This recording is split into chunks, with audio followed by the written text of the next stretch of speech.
Alors, le titre sur la première page, on va le faire plus grand, on va le sélectionner, y compris la balise. Donc, je suis sur la première page, j'enfonce le bouton à souris et je vais jusque la balise. On n'a pas l'impression qu'elle se sélectionne, mais si vous poussez vraiment jusqu'au bout, elle est sélectionnée. C'est super important que les balises soient sélectionnées, sinon, je vous ai dit, ça crée des problèmes d'interlignage bizarres. Et alors, on va faire en sorte que ce soit un plus grand titre ici.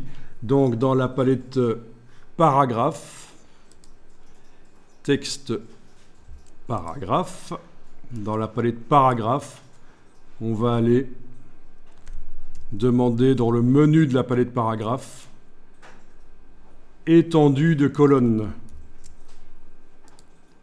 Et là, on va dire que ce paragraphe-là peut s'étendre sur plusieurs colonnes. Étendue de colonnes, toutes. On peut cocher la case aperçue, on va voir ce que ça donne. Voilà.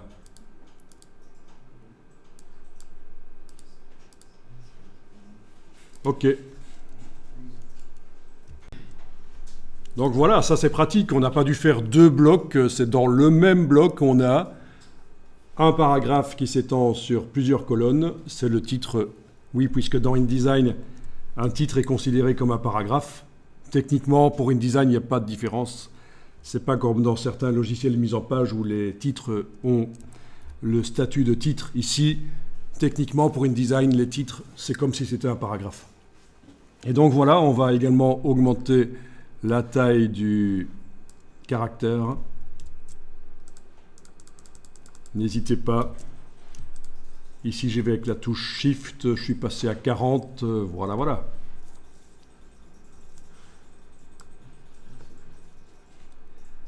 Alors, dans mon cas, il y a un déséquilibre entre les lignes au niveau du nombre de mots. Ce genre de choses peut être réglé de deux manières. Soit je mets le curseur en face d'un mot et je fais Shift Entrée.